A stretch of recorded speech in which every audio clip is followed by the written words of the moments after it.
نستعينه ونؤمن به ونتوكل عليه ونعوذ بالله من شرور أنفسنا ومن سيئات أعمالنا من يهده الله فلا مضل له ومن يضلله فلا هادي له وأشهد أن لا إله إلا الله وحده لا شريك له وأشهد أن محمدا عبده ورسوله أرسله بالهدى ودين الحق ليظهره على الدين كله ولو كره المشركون اللهم صل على محمد وعلى آل محمد كما صليت على إبراهيم وعلى آل إبراهيم اللهم بارك على محمد وعلى آل محمد كما باركت على إبراهيم وعلى آل إبراهيم إنك حميد مجيد أما بعد فإن خير الحديث كتاب الله وخير الهدي هدي محمد صلى الله عليه وسلم وشر الأمور محدثاتها وكل محدثة بدعة وكل بدعة ضلالة أيها الإخوان والأخوات أوصيكم وإياي أولا بتقوى الله يا أيها الذين آمنوا اتقوا الله حق تقاته ولا تموتن إلا وأنتم مسلمون أعوذ بالله من الشيطان الرجيم بسم الله الرحمن الرحيم إنا نحن نحيي الموتى ونكتب ما قدموا وآثارهم وكل شيء أحصيناه في إمام مبين ബഹുമാനികളായ സത്യവിശ്വാസികളെ വിശ്വാസികളെ, അല്ലാഹു സുബ്ഹാനഹു വ തആലയുടെ വിധിവിലക്കുകൾ ജീവിതത്തിലെമ്പാടും പാലിച്ച് ജീവിതം ക്രമപ്പെടുത്തുവാൻ എന്നോടും നിങ്ങളോടും ഓർമ്മപ്പെടുത്തുന്നു, വസിയത്ത് ചെയ്യുന്നു. കാരുണ്യവാനായ പടച്ച റബ്ബ് ഇരു ലോക വിജയികളുടെ കൂട്ടത്തിൽ ഉൾപ്പെടുത്തി നമ്മളെ എല്ലാവരെയും അനുഗ്രഹിക്കുമാറാകട്ടെ. മാരകമായ രോഗങ്ങളിൽ നിന്ന് റബ്ബ് നമ്മളെയൊക്കെ കാത്തു രക്ഷിക്കുമാറാകട്ടെ. അളവറ്റ അനുഗ്രഹമാണ് സൃഷ്ടാവായ പടച്ച റബ്ബ് നമുക്ക് നൽകുന്നത് എന്ന് വിശ്വാസികളെന്ന നിലയിൽ നമ്മൾ ഓരോരുത്തരും മനസ്സിലാക്കുന്നു. ഏത് ഇല്ലായ്മയിലും അവനോട് ഇഖ്ലാസോടുകൂടി ഒരു തേട്ടം തേടുമ്പോൾ, ഒരു പ്രാർത്ഥന നടത്തുമ്പോൾ അവനത് സ്വീകരിക്കുന്നു, ഉത്തരം നൽകുന്നു എന്ന് അനുഭവം സാക്ഷി, ചരിത്രം സാക്ഷി, നമ്മുടെ ജീവിതം സാക്ഷി. വീടില്ലാത്ത ഒരു ദിവസം, തൊഴിലില്ലാത്ത ഒരു ദിവസം, ജീവിതത്തിൻ്റെ ഒരു നേർപാതി, ഒരു സഹധർമ്മിണി പോലുമില്ലാത്ത ഒരു ദിവസം, ഒരു അഭയാർത്ഥിയായിട്ട് മൂസാ അലൈഹിസ്സലാത്തു വസ്സലാം മദിയൻ എന്ന് പറയുന്ന രാജ്യത്തെത്തിയ കഥ ഖുർആൻ പറയുന്നുണ്ട്. ഒന്നുമില്ല അന്ന്. അവിടെ ഒരു വെള്ളം കോരിക്കൊണ്ടുപോകുന്ന കുറേ ആളുകളെ കണ്ടപ്പോൾ, രണ്ട് പെൺകുട്ടികൾ മാറി നിൽക്കുന്നത് കണ്ടപ്പോൾ മൂസ അവരോട് വിവരമന്വേഷിച്ചപ്പോൾ അവർ പറഞ്ഞു, ഞങ്ങൾ ശുഐബ് നബിയുടെ മക്കൾ, ഈ തിരക്ക് തീർന്നിട്ടേ ഞങ്ങൾ വെള്ളമെടുക്കാറുള്ളൂ. അപ്പോൾ നോക്കുമ്പോൾ നല്ല തിരക്കാണ്. അതുവരെ കോരാത്ത ഒരു പുതിയ വഴി കോരാൻ മൂസ കണ്ടെത്തുകയും അപ്പുറത്ത് നിന്ന് വെള്ളം ആ കുട്ടികൾക്ക് ആ കിണറിൽ നിന്ന് കോരിക്കൊടുക്കുകയും ചെയ്തൊരു സംഭവമുണ്ട് ഖുർആനിൽ. അങ്ങനെ ആ സംഭവം കഴിഞ്ഞ് ഫസഖാലഹുമാ, അവർക്ക് രണ്ടുപേർക്കും അദ്ദേഹം വെള്ളം കോരിക്കൊടുത്തു. സുമ്മ തവല്ല ഇല ളില്ല്, ഒരു മരത്തിന്റെ തണലിലേക്ക് അദ്ദേഹം മാറിയിരുന്നു. ഫഖാല, എന്നിട്ട് മൂസ പറഞ്ഞു, ആ രംഗം നമ്മൾ വീണ്ടും ഓർക്കുക, ഒന്നുമില്ല എന്ന്, ഒരു വീടില്ല, ഒരു ഇണയില്ല, ജോലിയില്ല, ഒന്നുമില്ല, ഒരു അഭയാർത്ഥിയായിട്ട് നാട് വിട്ട് വന്ന ഒരുത്തൻ ആ നേരത്തെ ഒരു ദുആയുണ്ട്, റബ്ബി ഇന്നി ലിമാ അൻസൽത മിൻ ഖൈരിൻ ഫഖീർ. സൂറത്ത് ഖസസിലെ 24-ാമത്തെ ആയത്തിൽ പറയുന്നുണ്ട്. മൂസാ നബിയുടെ ദുആയാണ്. പടച്ചവനെ നീ എനിക്ക് ഇറക്കിത്തരണം. ലിമാ അൻസൽത മിൻ ഖൈരിൻ, എന്ത് നന്മ നീ ഇറക്കിയാലും, ഫഖീർ, ഞാൻ ആവശ്യമുള്ളവനാണ്, എനിക്ക് ആവശ്യമുണ്ട് റബ്ബേ.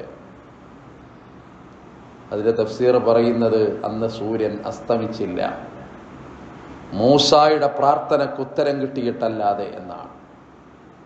അടുത്ത നിമിഷം തന്നെ ശുഐബ് നബിയുടെ മകളിൽ ഒരാൾ വന്ന് അദ്ദേഹത്തെ വീട്ടിൽ കൂട്ടിക്കൊണ്ടുപോവുകയും അതൊരു വിവാഹമായി മാറുകയും ആ വിവാഹത്തിന്റെ മഹറായിട്ട് 8 വർഷം ആടുമേക്കൽ നിശ്ചയിക്കപ്പെടുകയും അവ വീടായി, സഹധർമ്മിണിയായി, തൊഴിലായി, വരുമാന മാർഗമായി. ആ രാത്രി അങ്ങനെയാണ് അസ്തമിച്ചു പോയത് എന്ന് തഫ്സീറുകളിൽ കാണുന്നു. ഓർമ്മപ്പെടുത്തിയത്, ജീവിതത്തിൽ എന്ത് വിഷമങ്ങളുണ്ടോ, പ്രയാസങ്ങളുണ്ടോ, ഉള്ളമറിഞ്ഞ് പടച്ചറവനോട് പറയുക, തേടുക എന്നുള്ളത് വിശ്വാസിക്ക് ഏറ്റവും പ്രധാനമാണ്. ഇസ്ലാമിക ചരിത്രത്തിലെ ഉസ്മാൻ ബിൻ അഫ്ഫാൻ റളിയല്ലാഹു അൻഹുവിന് ഒരുപാട് പ്രത്യേകതകളുണ്ട്. അതിലെ ഒരു പ്രധാനപ്പെട്ട പ്രത്യേകത കാണുന്നത്, മദീനയിലേക്ക് വന്ന, മക്കായിൽ നിന്ന് വന്ന ഒരുപാട് മുഹാജിറുകൾ മദീനയിൽ അവർ ജീവിക്കാൻ തുടങ്ങിയപ്പോൾ കുടിവെള്ളത്തിന് രൂക്ഷമായ ക്ഷാമം അനുഭവപ്പെട്ടൊരു കാലം. അവിടെ ഒരു ജൂതന്റെ കിണറുണ്ട്, അതിൻ്റെ പേര് റൂമ എന്നാണ്. റുമാത്ത് എന്ന പദത്തിൽ നിന്ന് വന്നതാണെന്ന് കാണുന്നു. ആ കിണറിൽ അയാള് കോരുന്ന വെള്ളത്തിനൊക്കെ വിലപേശി വില വാങ്ങുന്ന ഒരു കാലം. പണമില്ലാത്തവൻ അവിടെ പോയി കോരാൻ പറ്റില്ല. അള്ളാഹുവിൻ്റെ പ്രവാചകൻ സല്ലല്ലാഹു അലൈഹി വസല്ലം അവരോട് ഒരു ചോദ്യമുണ്ട്, റൂമാ കിണർ ആരാണോ നമുക്ക് ദാനം ചെയ്യുന്നത്, വഖഫ് ചെയ്യുന്നത്, അള്ളാഹു സ്വർഗത്തിൽ അവർക്കൊരു കിണർ ഒരുക്കി കൊടുക്കുന്നതാണ്. അപ്പൊ ഒരു മനുഷ്യൻ വരുന്നുണ്ട്, ജൂതനോട് പറയാ, ഈ കിണർ ഞാൻ വാങ്ങാൻ പോകുന്നു, വില നിശ്ചയിച്ച് കച്ചവടം ഉറപ്പിക്കാം. മുസ്ലിങ്ങൾക്കത് വിൽക്കാൻ അയാൾക്ക് ഒരിക്കലും താല്പര്യമല്ല. കച്ചവടം നടക്കാതിരിക്കാൻ വേണ്ടി ജൂതൻ പറഞ്ഞു, എന്നാൽ 35,000 ദിർഹം തരണം എന്നാണ്. നടക്കാതിരിക്കാൻ വേണ്ടി പറഞ്ഞതാ. ഒരു 2 റുപ്യയുടെ പെന്നിന് ഒരാൾ 20,000 റുപ്യ പറഞ്ഞാൽ ഒരാൾ വാങ്ങില്ലല്ലോ. അന്നത്തെ കേട്ടുകേൾവി പോലും ഇല്ലാത്തൊരു വിലയായിരുന്നു അത് എന്നാണ്. 35,000 ദിർഹം തന്നാൽ ഞാനിത് വിൽക്കാൻ സന്നദ്ധനാണ്. വാക്കാണ്. ഉസ്മാൻ ഉടനെ പറഞ്ഞു, എങ്കിൽ ഞാൻ സ്വീകരിച്ചിരിക്കുന്നു. 35,000 ദിർഹം കൊടുത്തിട്ട് ജൂതനിൽ നിന്നത് വാങ്ങി. എന്നിട്ട് അദ്ദേഹം വഖഫ് ചെയ്യുന്ന ഒരു സംഭവമാണ് ഇസ്ലാമിന്റെ ചരിത്രത്തിൽ. അത് വേറെ കാണുന്നു. അതുകൊണ്ട് ബിർ റൂമ പിന്നീട് ബിർ ഉസ്മാൻ എന്ന പേരിൽ പോലും അറിയപ്പെട്ടു. മദീനയിൽ പരിചയമുള്ള ആളുകൾക്കറിയാം, സമൃദ്ധമായി ഈത്തപ്പനത്തോട്ടങ്ങൾ ഇന്നും നിലകൊള്ളുന്ന ഒരു തോട്ടത്തിൽ ആ കിണർ ഇപ്പോഴും പൂർണ്ണമായ ജലസമൃദ്ധിയോടെ നിലകൊള്ളുന്നു എന്നുള്ളതാണ്. അടയാളപ്പെടുത്തുന്ന സുഹൃതങ്ങളുണ്ട് മനുഷ്യന്റെ ജീവിതത്തിൽ. കടന്നു പോകുന്ന രാവും പകലുകളും നമ്മളെ വിട്ടൊഴിഞ്ഞു പോവുക. പുതുവത്സരം ആഘോഷിക്കുന്ന കാലമാണ്, ആളുകളാണ്. സത്യത്തിൽ ഓരോ ദിവസവും അങ്ങോട്ട് കടന്നു പോവുക. മരണത്തിലേക്ക് നമ്മുടെ കാല് പിന്നെയും അടുത്തു വെച്ചു. കാലം പിന്നെയും ഒരു പുതിയ കലണ്ടറിന് സമ്മാനിക്കുമ്പോൾ ജീവിതത്തിന്റെ ആയുസ് പിന്നെയും തീർന്നു എന്ന ബോധ്യമാണ് ഒരു മനുഷ്യന് വേണ്ടത്. അവിടെയാണ് ഈ നിലനിൽക്കുന്ന ദാനധർമ്മങ്ങളുമായി ബന്ധപ്പെട്ട് ഇസ്ലാമിന്റെ ചരിത്രത്തിൽ ഒരുപാട് പാഠങ്ങൾ നമുക്ക് കാണാൻ സാധിക്കുന്നത്. വഖഫ് ചർച്ചയാകുന്ന ഒരു പുതിയ സാഹചര്യമുണ്ടല്ലോ നമ്മുടെ നാട്ടിൽ പൊതുവെ. അത് കൈയിട്ട് വാരാൻ, അല്ലെങ്കിൽ അത് നിയന്ത്രിക്കാൻ, അല്ലെങ്കിൽ അതിൽ പുതിയ നിയമനങ്ങൾ നടത്താൻ, അല്ലെങ്കിൽ അത് ഗവൺമെന്റ് ഏറ്റെടുക്കുന്ന ഒരു സംവിധാനമാകാൻ നിയമങ്ങൾ ചർച്ചയാകുന്ന ഒരു പുതിയ കാലത്ത് വിശ്വാസികളെന്ന രീതിയിൽ കഴിഞ്ഞ തലമുറ നമ്മുടെ നാട്ടിൽ ചെയ്ത ആ അറ്റുപോയൊരു വലിയ സുഹൃതം അതൊരു ചെറിയ സംഗതിയല്ല എന്ന് ബോധ്യപ്പെടേണ്ടതുണ്ടല്ലോ. അബൂ ഹുറൈറ റളിയല്ലാഹു അൻഹുവിൽ നിന്നുള്ള റിപ്പോർട്ട്, റസൂലുള്ളാഹി പറയാണ്, ഇദാ മാതൽ ഇൻസാൻ, ഒരു മനുഷ്യനങ്ങ് മരിച്ചുപോയാൽ ഇൻഖതഅ അമലുഹു, അവന്റെ എല്ലാ പ്രവർത്തനങ്ങളും മുറിഞ്ഞു പോകും. ഇല്ലാ മിൻ സലാസ്, 3 കാര്യങ്ങൾ ഒഴികെ. ധാരാളം നമ്മൾ കേട്ടിട്ടുള്ളതാകണം. അതിൽ ഒന്നാമത്തെ പറയാണ് സ്വദഖത്തിൻ ജാരിയ, നിലനിൽക്കുന്ന ഒരു ദാനധർമ്മം. അയാൾ മരിച്ചു പോയപ്പോഴും അതങ്ങനെ നിലനിൽക്കുന്നുണ്ട്. അതൊരു കെട്ടിടമാകാം, അതൊരു മദ്രസയാകാം, അതൊരു മസ്ജിദാകാം, അല്ലെങ്കിൽ ദീനിന്റെ സംരംഭത്തിന് വേണ്ടി ഉള്ള എന്തുമാകാം. പക്ഷെ അതവിടെ എപ്പോഴും നിലനിൽക്കുന്നു. സ്വദഖത്തിൻ ജാരിയ ഒന്ന്. മറ്റൊന്ന് ഇൽമിൻ യുന്തഫഉ ബിഹി, ഉപകാരമുള്ള അറിവ്. 6 അടി മണ്ണിൽ അയാൾ കിടക്കുന്നുണ്ട്, പക്ഷേ അയാൾ പറഞ്ഞിട്ട് പോയത് ഇപ്പോഴും അന്തരീക്ഷത്തിൽ ബാക്കിയാണ്. അയാൾ പറഞ്ഞ സുഹൃതങ്ങൾ ഇപ്പോഴും സോഷ്യൽ മീഡിയയിൽ അടുത്ത തലമുറ കേട്ടുകൊണ്ട് സായുജ്യമടയുന്നുണ്ട്. കണ്ണടച്ചുപോയ മനുഷ്യന്റെ കണ്ണു തുറന്ന കാലത്തെ നന്മയുടെ ഒരുപാട് ഓർമ്മകൾ അപ്പോഴും ബാക്കി. മൂന്നാമത് റസൂലുള്ളാഹി പറയാണ്, ഓ വലദിൻ സ്വാലിഹ്, ഒരു നല്ല മകൻ, സന്താനം. ആ സന്താനത്തിന്റെ പ്രത്യേകത യദ്ഉ ലഹു, അയാൾക്ക് വേണ്ടി ദുആ ചെയ്യുന്നുണ്ട്. കണ്ണടച്ച് പോയപ്പോഴും പിതാവിന് വേണ്ടി, വിട പറഞ്ഞു പോയപ്പോഴും മാതാവിന് വേണ്ടി, ജീവിതത്തിന്റെ നേർപ്പാതി 6 അടി മണ്ണിൽ പോയപ്പോഴും അവൾക്ക് വേണ്ടി, കുടുംബത്തിന്റെ വിളക്കുമാടങ്ങൾ കെട്ടുപോയപ്പോഴും അവർക്ക് വേണ്ടി ദുആകളിൽ അവരിങ്ങനെ കടന്നു വരുന്നു. കൈ ഉയർത്തുമ്പോൾ അറിയാതെ ആ മുഖങ്ങൾ തെളിഞ്ഞു വരുന്നു, ആ ചലനങ്ങൾ ഓർമ്മയാകുന്നു. ആ കൈ പിടിച്ചു കൊണ്ടുപോയ ആ വിരലിൽ തൂങ്ങിയിട്ട് ജീവിതത്തിന്റെ വസന്തകാലത്തിന്റെ പ്രാരംഭത്തിലെ ഓരോ സംഗതികളും അയാൾ ഓർത്തെടുക്കുന്നു. ഈ 3 സംഗതികൾ നിങ്ങൾ മരിച്ചുപോയാലും മുറിഞ്ഞു പോവുകയില്ല. സൂറത്ത് യാസീനിലെ 12ാമത്തെ ആയത്താണ് ഓതി വെച്ചത്. വളരെ പ്രധാനപ്പെട്ട ഒരു ആയത്താണ്, നമ്മൾ ധാരാളം കേട്ടുപോവുക. ഇന്നാ നഹ്നു നുഹ്യിൽ മൗത, നാമാണ് മരിച്ചവരെ വീണ്ടും ഉയർത്തെഴുന്നേൽപ്പിക്കുന്നത്. വനകുതുബു, നാം തന്നെ രേഖപ്പെടുത്തുന്നുണ്ട്, മാ ഖദ്ദമു, അവർ പ്രവർത്തിച്ചത്, വആസാറഹും, അതിന്റെ അടയാളങ്ങളും. എൻ്റെ തഫ്സീർ നോക്കുമ്പോൾ വഖഫുമായി ബന്ധപ്പെട്ട കുറേ കാര്യങ്ങളാണ് ചർച്ച ചെയ്യുന്നത്. വകുല്ല ശൈഇൻ അഹ്സൈനാഹു ഫീ ഇമാമിൻ മുബീൻ, വ്യക്തമായ ഒരു രേഖയിൽ അല്ലാഹു ഇതെല്ലാം രേഖപ്പെടുത്തി വെച്ചിരിക്കുന്നു. അതുകൊണ്ടാണ് റസൂൽ സല്ലല്ലാഹു അലൈഹി വസല്ലമയുടെ കാലം മുതൽ തുടങ്ങി ഖുലഫാഉർ റാഷിദുകൾ അങ്ങനെ തന്നെ പ്രോത്സാഹിപ്പിച്ച ഒരുപാട് വഖഫുകൾ ഇസ്ലാമിക ചരിത്രത്തിലുണ്ട്. പുതിയൊരു തലമുറയെ സംബന്ധിച്ചിടത്തോളം ഒരു 50 കൊല്ലത്തിന് ശേഷം പൊതുവേ നമുക്ക് അങ്ങനെ വഖഫിൻ്റെ ഒരു സംവിധാനം നമ്മൾ കാണുന്നില്ല. നമ്മളെ നാട്ടിനെ പറ്റി പഠിച്ചാൽ മഹല്ലുകളിൽ ഒരുപാട് പള്ളികൾക്ക് സ്ഥലമുണ്ടാകാം, ഖബർസ്ഥാൻ ഉണ്ടാകാം, പള്ളികളുണ്ടാകാം, മറ്റു പലതും ഉണ്ടാകാം. പക്ഷെ അതൊക്കെ കഴിഞ്ഞ തലമുറയിലെ ആളുകൾ ദാനം ചെയ്തതാണ്, അവർ വഖഫ് ചെയ്തതാണ്. പുതിയ തലമുറയിൽ അങ്ങനെ ഒരു ദാനധർമ്മം മറന്നുപോയതോ അതിൻ്റെ പ്രാധാന്യം അസ്തമിച്ചു പോയതോ അല്ലെങ്കിൽ ഒരു നാട്ടിൽ ആവശ്യമില്ലാതെ പോയതോ എന്തു ആവാൻ സാധ്യതയുണ്ട്. അവിടെയാണ് ഈ ഉമർ ബിൻ ഖത്താബ് റളിയല്ലാഹു അൻഹുവിന് ഖൈബർ യുദ്ധത്തിന്റെ ദിവസം ഒരുപാട് സ്ഥലം കിട്ടുന്നുണ്ട് അദ്ദേഹത്തിന് ഗനീമത്തായിട്ട്. നബി സല്ലല്ലാഹു അലൈഹി വസല്ലം അടുത്ത് അദ്ദേഹം വന്ന് പറയാ, ഇത് ഞാൻ ദീനിന് ദാനം ചെയ്യാൻ പോവുകയാണ്. റസൂലുള്ള പറയാണ്, അത് നീ നിലനിർത്തിക്കൊണ്ട് തന്നെ അതിലുള്ള ഉപകാരങ്ങൾ നീ ആളുകൾക്ക് ദാനം ചെയ്തോ. അപ്പൊ ആ തോട്ടത്തിൽ ഒരുപാട് കൃഷിയിടങ്ങൾ, ഒരുപാട് ഈത്തപ്പനകൾ, മുന്തിരികൾ, വഴിപോക്കന്മാരായ യാത്രക്കാർക്ക്, അതുപോലെ ദരിദ്രർക്ക്, അതുപോലെ അവിടുത്തെ അടിമകൾക്ക്, അതുപോലെ എങ്ങു നിന്നോ വരുന്ന അതിഥികൾക്ക് മഹാനായ ഉമർ ബിൻ ഖത്താബ് റളിയല്ലാഹു അൻഹു അത് വഖഫ് ചെയ്യുന്ന ഒരു സംഭവം കാണുന്നു. സ്വഹീഹ് ബുഖാരിയിൽ ഈ സംഭവം അങ്ങനെ ഉദ്ധരിക്കുന്നത് കാണുന്നുണ്ട്. 70ഓളം അൻസാരികൾ ഇതുപോലെ അന്ന് മദീനയിൽ വഖഫ് ചെയ്തതായിട്ടാണ് നമുക്ക് കാണാൻ സാധിക്കുന്നത്. മസ്ജിദ് ഖുബായിന്റെ ചരിത്രത്തിന്റെ പിന്നിൽ ഒരു വഖഫുണ്ട്. റസൂലുള്ളാഹി സ്വല്ലല്ലാഹു അലൈഹി വസല്ലം മദീനയിലെത്തിയപ്പോൾ നിർമ്മിച്ച മസ്ജിദുൻ നബവിയുടെ പിന്നിലും ഒരു വഖഫിന്റെ ചരിത്രമുണ്ട്. അനസ് റളിയല്ലാഹു അൻഹുവിൽ നിന്നുള്ള റിപ്പോർട്ട്, ലമ്മാ ഖദിമൻ നബി സല്ലല്ലാഹു അലൈഹി വസല്ലം അൽ മദീന, റസൂലുള്ള മദീനയിലെത്തി, ഫഅമറ ബിബിനാഇൽ മസ്ജിദ്, അങ്ങനെ ഒരു പള്ളി നിർമ്മിക്കാൻ നബി കൽപ്പിച്ചു. ഫഖാല യാ ബനി നജ്ജാർ സാമിനൂനി, ആ പള്ളി ഉണ്ടാക്കാനുള്ള വില നിങ്ങൾ എന്നെ ഏൽപ്പിക്കണം. ബനു നജ്ജാർ ഗോത്രമേ, ഒരു നല്ല സമ്പന്നന്മാരാണ് അവിടുത്തെ, അവരോട് പറയാ നിങ്ങളത് ഏൽപ്പിക്കണം.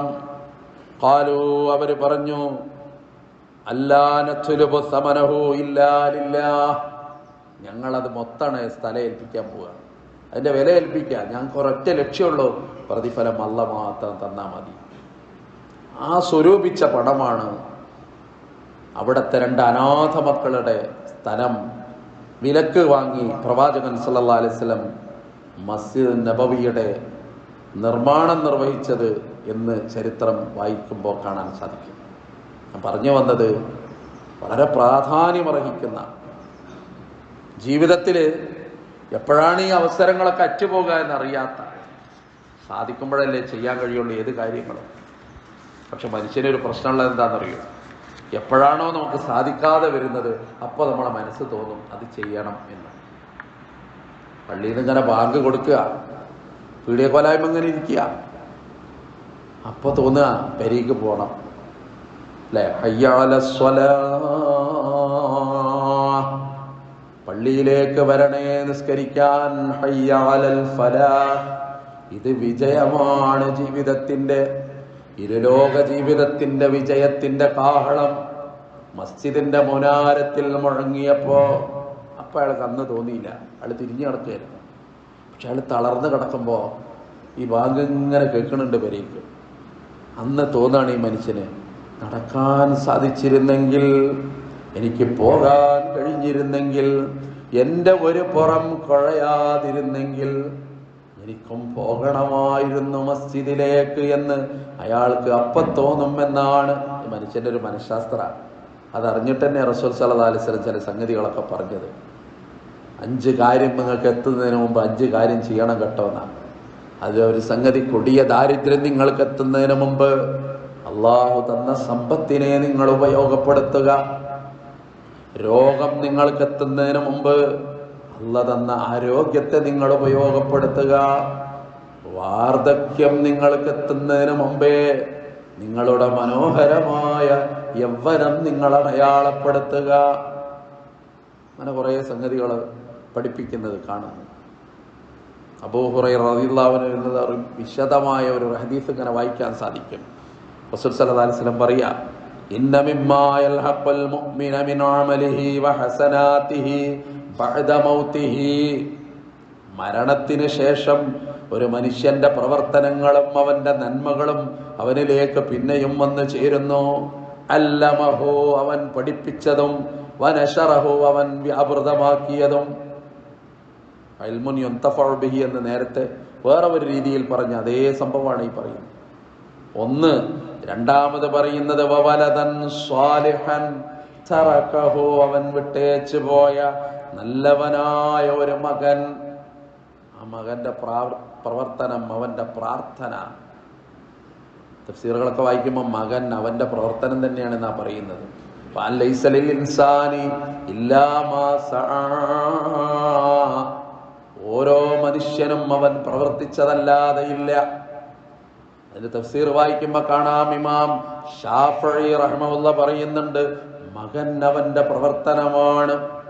മകൻ ചെയ്ത പ്രവർത്തനങ്ങളുടെ നന്മകൾ പിതാവിന് ഖബറിടത്തിൽ ലഭ്യമാകുന്നു എന്നാണ്. സ്വർഗത്തിലെത്തിയ ഒരു മനുഷ്യൻ ഒരുപാട് സുഹൃതങ്ങൾ ഇങ്ങനെ കാണുന്നു, കൂമ്പാരമായി ഒന്നുകൂടിയ പ്രതിഫലങ്ങൾ. ആ പ്രതിഫലം കണ്ട ആ മനുഷ്യൻ അന്തം വിട്ടിട്ട് പറയാണ്, യാ റബ്ബി, ഇതൊക്കെ ഞാൻ ചെയ്തതാണോ, ഇതൊക്കെ എങ്ങനെ? അപ്പൊ അള്ളാന്റെ ഭാഗത്തുനിന്നൊരു മറുപടി ഉണ്ട്, നീ പോന്നതിൽ പിന്നെ നിന്റെ മക്കൾ നിനക്ക് വേണ്ടി ചെയ്ത പ്രാർത്ഥനകളുടെ ആഴമാണ്, അതിന്റെ സുഹൃതമാണ് സഹോദരാ നീ അനുഭവിക്കുന്നത്. അപ്പം മകൻ, അതുകൊണ്ടാണ് നല്ല മകൻ. ഇബ്രാഹിം നബി മകനില്ലാത്ത കാലത്ത് ദുആ ചെയ്തത് എങ്ങനെയെങ്കിലും ഒരു കുട്ടി ഉണ്ടാകണം പെരിയിൽ, നല്ല റബ്ബി ഹബിലി മിനസ് സ്വാലിഹീൻ, പഠിച്ചോനെ ഒരു നല്ല കുട്ടി വേണം. മക്കളുണ്ടായിട്ട് അത് നല്ലതല്ലെങ്കിൽ അത്ര ദുഃഖിക്കുന്ന മനുഷ്യന്മാർ വേറുണ്ടോ? അള്ളാഹു കാത്ത് രക്ഷിക്കുമാറാകട്ടെ. മക്കളെന്ന് പറഞ്ഞാൽ ഒരു അനുഗ്രഹമാണ്. അത് നല്ലതല്ലെങ്കിൽ എന്ത് ചെയ്യും? അവനെ കൊണ്ട് ഒരു കൺകുളിർമയും കിട്ടുന്നില്ല എന്ന് മാത്രമല്ല, അവൻ കുടുംബത്തിന് ഭാരവും ദുഃഖവും, നാട്ടുകാർക്കിടയിലുള്ള അവന്റെ പെരുമാറ്റം കാരണം പുറത്തിറങ്ങി നടക്കാൻ കഴിയാത്ത ഒരു പിതാവിന്റെ ജീവിതത്തോളം ദുരിതപൂർണമായത് വേറെ എന്താണുള്ളത്? അതുകൊണ്ടാണ് റസൂൽ സല്ലല്ലാഹു അലൈഹി വസല്ലം പറയാണ്, ഒരു നല്ല മകൻ വമുസ്ഹഫൻ വറസഹു, അവൻ അനന്തരം കൊടുത്ത ഒരു മുസ്ഹഫ്. അതിന്റെ പ്രാധാന്യം കണ്ടിട്ടായിരിക്കണം പഴയ കാലത്തെ പള്ളികളിലേക്കൊക്കെ ആളുകൾ മുസ്ഹഫുകൾ വഖഫ് ചെയ്തത് കാണുന്നു. അതിൽ വന്ന ആളുകൾ ഇങ്ങനെ ഓതണം. പുതിയ കാലത്ത് മുസ്ഹഫിൽ ഓത്ത് കമ്മിയായി, എല്ലാവരും മൊബൈലിലാണ് ഓതണവർ പോലും ഓതണത്. അതിങ്ങനെ നിരന്തരമായിട്ട് ഉപയോഗിക്കുന്നതാകുമ്പോൾ അത്രത്തോളം ആളുകൾ അത് ഉപയോഗിക്കുന്നു. അതിനനുസൃതമായിട്ട് ഖബറിൽ കിടന്നാലും പ്രതിഫലം. ഔ മസ്ജിദൻ ബനാ, അവൻ നിർമ്മിച്ച ഒരു മസ്ജിദ്, ഒരു പള്ളി ഒരാളുണ്ടാക്കിയാൽ, ഒരാളുണ്ടാക്കുന്ന പള്ളിയെ കുറിച്ചാണ് പറയുന്നത്. ഈ ഹദീസൊക്കെ അങ്ങനെ തന്നെ ഉൾക്കൊണ്ട അറബ് സഹോദരന്മാർ ഒരു കാലത്ത് കേരളക്കരയിൽ എത്രമേൽ മസ്ജിദുകളുടെ നിർമ്മാണത്തിൽ അവർ അവരുടേതായ പങ്ക് വഹിച്ചു. അപ്പോൾ അവർ പറയും വേറെ ആരുടെയും പണം കൂട്ടരുത് എന്ന് വരെ പറയുന്ന ഒരു രീതി കാണാൻ സാധിക്കും. മസ്ജിദൻ ബനാ മൻ ബനാ ലില്ലാഹി മസ്ജിദൻ ബനല്ലാഹു ലഹു ബൈതൻ ഫിൽ ജന്ന. മസ്ജിദ് അള്ളാഹ്ക്ക് വേണ്ടി ഉണ്ടാക്കിയാൽ അള്ളാഹ് സ്വർഗത്തിൽ അയാൾക്ക് വേണ്ടി ഒരു വീടുണ്ടാക്കും എന്ന് പുണ്യനബി സല്ലല്ലാഹു അലൈഹി വസല്ലം പരിചയപ്പെടുത്തുന്നത് നമുക്ക് കാണാൻ സാധിക്കും. ഔ ബൈതൻ ലിഇബ്നിസ് സബീലി ബനാ, അല്ലെങ്കിൽ വഴിയാത്രക്കാർക്ക് വേണ്ടി നിർമ്മിക്കുന്ന ഒരു വീട്. പഴയ കാലത്ത് സത്രം, ലോഡ്ജ് സംവിധാനമൊന്നും വന്നിട്ടില്ല. ദീർഘദൂര യാത്രക്കാർ എവിടെയെങ്കിലും സത്രങ്ങളിൽ രാപ്പാർക്കുന്ന ഒരു കാലം കടന്നുപോയി. അത് വഖഫ് ചെയ്തിട്ടുണ്ടായിരുന്നു ആളുകൾ ധാരാളമായിട്ട്. ഈ ഹദീസിന്റെ പിൻബലത്തിൽ ഔ നഹ്റൻ നജ്റാ, അല്ലെങ്കിൽ ഒഴുകുന്ന നദികൾ, ജലാശയങ്ങൾ, കിണറുകൾ, മനുഷ്യന് കുടിക്കാൻ. ഔ സദഖത്തൻ, അല്ലെങ്കിൽ ദാനധർമ്മം. അഖ്റജഹാ മിൻ മാലിഹി ഫീ സിഹ്ഹതിഹി വഹയാതി, അവന്റെ ജീവിതത്തിലും അവന്റെ നല്ല ആരോഗ്യകാലത്തും അവനത് പുറത്തെടുത്തു. യൽഹഖുഹു മിൻ ബഅദി മൗതി, ഇബ്നു മാജ ഉദ്ധരിക്കുന്ന റിപ്പോർട്ട്, മരണത്തിന് ശേഷം അവന്റെ ഖബറിടത്തിലേക്ക് അതിങ്ങനെ വന്നു ചേരുന്നു. അടയാളപ്പെടുത്താൻ ഒന്നുമില്ലാത്ത കാലം അത് ഈ ജീവിതത്തിൽ നമ്മൾ അടയാളപ്പെടുത്തി കടന്നു പോകുന്നു. അതാണ് ഈ വഖഫ് എന്ന് പറയുന്ന വാക്കിന്റെ അർത്ഥം തന്നെ നിൽക്കുക എന്നാണ്. വിദേശത്ത് പോയ ആളുകൾക്കറിയാം സ്റ്റോപ്പ് എന്നുള്ളതിന് പകരം ഖിഫ് എന്നവിടെ ബോർഡ് വെച്ച് കാണാം. നിൽക്കുക എന്നാണ് അതിനർത്ഥം. ഒരു മുതലൊരിടത്ത് ഇങ്ങനെ നിർത്തുക എന്നാണ് അതിന്റെ പച്ച മലയാളം. അതവിടെ നിൽക്കുക. അതിന്റെ ഉപകാരന്മാരൊക്കെ എടുക്കുന്നുവോ അതിനൊക്കെ പ്രതിഫലം, ഇതിന്റെ സ്വാധീനം ചെറുതല്ല. അതുകൊണ്ടാണ് സാന്ദർഭികമായി ഓർമ്മപ്പെടുത്തട്ടെ, ഇവിടെ ഈ മഹലിന്റെ ഒരടയാളം പോലെ ഒരു ഓഡിറ്റോറിയത്തിന്റെ തറക്കല്ലക്കടൽ കഴിഞ്ഞു. പിന്നെ വയനാട്ട് പ്രശ്നമൊക്കെ കാരണം അങ്ങനെ അങ്ങോട്ട് നീണ്ടുപോയതാണ്. ഇത് ഞാൻ എന്നെ പറയാൻ ഏൽപ്പിച്ച് ഞാൻ പറയല്ല എന്നും കൂടി നിങ്ങൾ മനസ്സിലാക്കണം. അങ്ങനെ അതിപ്പോൾ അങ്ങനല്ല, ആർക്കും പങ്കുവഹിക്കാൻ പറ്റിയൊരു സംഗതിയാണ്. അത് വഖഫായിട്ട് മാറും. അതിങ്ങനെ അടയാളമാണ്, നിലനിൽക്കുകയാണ്. അതിൻ്റെ എത്ര സംഖ്യ, അല്ലെങ്കിൽ അതിന് ഇത്ര ചാക്ക് സിമെന്റിന്റെ അല്ലെങ്കിൽ കമ്പിന്നത് കൊടുക്കാൻ ഓരോരുത്തർക്ക് കഴിയണം. അത് അടയാളമാണ്. കാരണം നമ്മൾ പോയാൽ പിന്നെ ഒന്നുമില്ല. ആർക്ക് വേണ്ടിയാ പിശുക്ക് ഉണ്ടാക്കിയതെന്നറിയോ? മകന് വേണ്ടിയാ, അല്ലെങ്കിൽ മക്കൾക്ക് വേണ്ടിയാ. പോയപ്പോൾ പിന്നെ ആ മക്കൾ തിരക്ക് കൂട്ടുക അല്ലേ? എത്ര പാവം മാതാപിതാക്കൾ ജീവിച്ചിരിക്കുന്നുണ്ട്. പാപ്പ 10 ദിവസം അവിടെ അധികം നിന്നു എന്ന് പറയുന്നതിന് വക്കാണാ, നിങ്ങൾ കൊണ്ടുപോയിക്കോളി, ഞങ്ങൾ കുറേ ആയി എന്ന് പറയാ. ആ മനുഷ്യനെ എത്ര പറയാണ്ടാവുന്നറിയോ? അയാളൊരു ഭൂതകാലത്തിന്റെ, ഒരാരോഗ്യത്തിന്റെ, ഒരു യൗവനത്തിന്റെ, ഇവന് വേണ്ടി ഒരു നല്ല ഭക്ഷണം പോലും കഴിച്ചിട്ടില്ലായിരുന്നു അല്ലേ? ഏറ്റവും വില കുറഞ്ഞ ഭക്ഷണം കഴിച്ച് ഏറ്റവും വില കുറഞ്ഞ വീട്ടിൽ പാർത്ത് ഇപ്പം അതൊക്കെ ബാക്കിയുള്ളവന് വേണ്ടി വിട്ടയച്ച് പോയപ്പോ ദുനിയാവിൽ പോലും അനുഭവിക്കാനായില്ല. ഇനി എൻ്റെ റബ്ബേ, എൻ്റെ പരലോകമോ? അങ്ങനെ കരഞ്ഞുപോയ എത്ര മാതാപിതാക്കളുണ്ട്. അത് ഓർമ്മപ്പെടുത്തണം. അതൊരു അടയാളമാണ്. അതുകൊണ്ട് അടയാളങ്ങൾ ഉണ്ടാകണം, ജീവിതത്തിന് അടയാളങ്ങൾ ഉണ്ടാകണം, വന്നു പോയതിന് അടയാളങ്ങൾ ഉണ്ടാകണം. ഹാറൂൺ റഷീദ് എന്ന് പറയുന്ന അബ്ബാസി ചക്രവർത്തിയുടെ സഹധർമ്മിണിയുടെ പേര് സുബൈദ. ഹജ്ജിന് പോയ ആളുകൾക്കറിയാം, ഒരു മലയുടെ ചുറ്റും ഒരു മതിൽക്കെട്ട് ഇങ്ങനെ കാണും പൊട്ടിപ്പൊളിഞ്ഞത്. അതൊരു അടയാളമായിരുന്നു ഒരു കാലത്ത്. ഹജ്ജിന് വരുന്ന ആളുകൾക്ക്, അതുവഴി സഞ്ചരിക്കുന്ന യാത്രാ സംഘങ്ങൾക്ക്, അതുവഴി കടന്നു പോകുന്ന ഒട്ടകക്കൂട്ടങ്ങൾക്ക്, കാഫിലകൾക്ക് വെള്ളം കുടിക്കാനുള്ളൊരു സംവിധാനമാണ് അന്നത്തെ. മഴ അങ്ങോട്ട് പെയ്താൽ മലയുടെ മുകളിൽ നിന്ന് 4 ഭാഗത്തേക്കും വെള്ളം ഒഴുകും. അത് ഒരു കെട്ടിലായിട്ട്, ഒരു ജലാശയത്തിന്റെ കെട്ടായിട്ടത് മാറും. ശുദ്ധമായ ജലം. ആളുകൾ എത്രയോ കാലം, നൂറ്റാണ്ടുകളോളം അത് ഉപയോഗിച്ചു. ഒരു സൗകര്യവുമില്ലാത്ത കാലത്ത് അത് ചെയ്ത മഹദിയുടെ പേര് സുബൈദ എന്നാണ്. ആ കെട്ടിന്റെ പേര് സദ് സുബൈദ എന്നാണ്. ഹജ്ജിനും ഉംറക്കൊക്കെ പോയ ആളുകൾ കണ്ടിട്ടുണ്ടാകണം. അതൊരു വഖഫാണ്. ഇസ്ലാമിക ചരിത്രം പഠിക്കുമ്പോൾ യൂണിവേഴ്സിറ്റികൾ പോലും വഖഫ് ചെയ്യുന്ന ആളുകളെ കാണുന്നു. കാരണം അത് തലമുറകൾക്ക് പഠിക്കാൻ, അതുവഴി കടന്നു വരുന്ന ആളുകൾക്ക് ഓർമ്മയായി മാറാൻ. അതുകൊണ്ട് ആണ് പെണ്ണ്, എൻ്റെ കാക്കു നല്ല കൊടുക്കും, ഞാൻ പിന്നെ അതിൻ്റെ ആവശ്യമില്ലല്ലോ എന്നൊന്നും കരുതണ്ട. ഒറ്റപ്പെടുകയാണ്, അവസാനം ഒറ്റക്കേ നമ്മളുള്ളൂ. അതൊരു ബോധം നല്ലതാണ്. ഓപ്പറേഷൻ തിയേറ്ററിലേക്ക് ഇങ്ങനെ പോണ ഒരു രംഗമുണ്ടല്ലോ, അള്ളാഹു കാത്തുരക്ഷിക്കുമാറാകട്ടെ. അപ്പോൾ എല്ലാവരും നോക്കിടുന്നുണ്ട് ദയനീയമായിട്ട്. അയാളുടെ വികാരങ്ങൾ അനുഭവിക്കാൻ അയാൾക്ക് മാത്രമേ അപ്പോൾ ഉള്ളൂ. അയാൾ ഒറ്റക്കാണ്. അയാളുടെ വേദന അയാളുടെ ഒറ്റക്കാണ്. അയാളുടെ സകല വികാരങ്ങളും അയാൾ ഒറ്റക്ക് അനുഭവിക്കണം. മറ്റുള്ളവരൊക്കെ ഇങ്ങനെ നോക്കും. അത് ദയനീയതയുടെയും പ്രാർത്ഥനയുടെയും നോട്ടമായിരിക്കണം. അത്രയേ ഉള്ളൂ. അതൊരു ഓർമ്മ ഉണ്ടാകണം. അതുകൊണ്ട് ആ സംരംഭം, അതിന്റെ പ്രാധാന്യം സാന്ദർഭികമായി സൂചിപ്പിച്ചു എന്ന് മാത്രം. ലൻ തനാലുൽ ബിർറ ഹത്താ തുൻഫിഖൂ മിമ്മാ തുഹിബ്ബൂൻ. നിങ്ങൾ ഇഷ്ടപ്പെടുന്നത് നിങ്ങൾ ചെലവഴിക്കുന്നവരെ നിങ്ങൾ വിശ്വാസിയല്ല. അപ്പൊ ആ ആയത്തുങ്ങൾക്ക് ഇറങ്ങിയപ്പോൾ ഒരു സഹാബിയുടെ ഉള്ളുപടിയ. അദ്ദേഹം ഏറ്റവും ഇഷ്ടപ്പെടുന്ന ഒരു തോട്ടമുണ്ട് മദീനയിൽ, ബൈറുഹാ എന്നാണ് അതിന്റെ പേര്.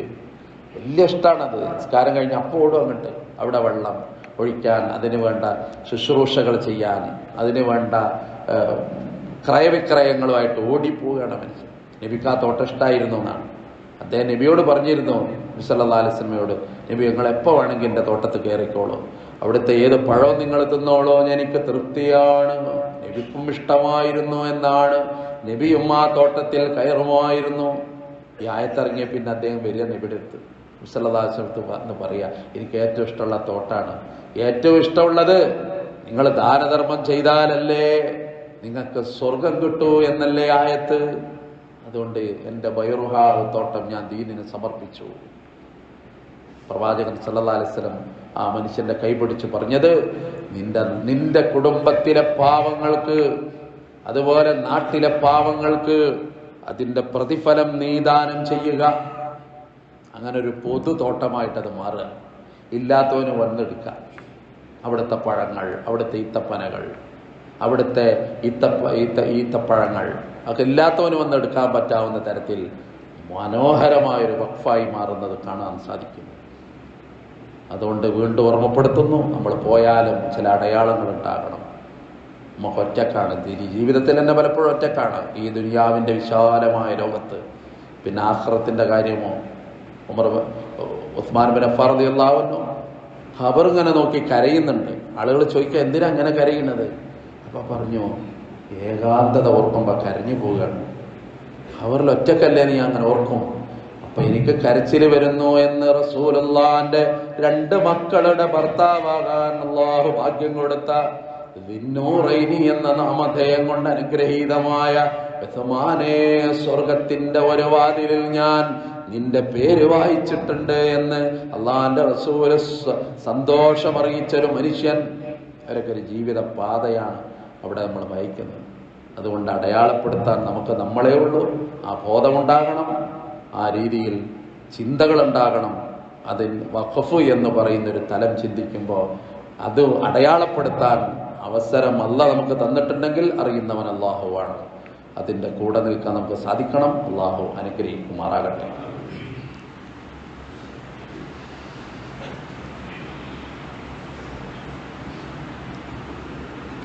അൽഹംദുലില്ലാഹി റബ്ബിൽ ആലമീൻ വസ്സലാത്തു വസ്സലാമു അലാ അഷ്റഫിൽ മുർസലീൻ വഅലാ ആലിഹി വസഹ്ബിഹി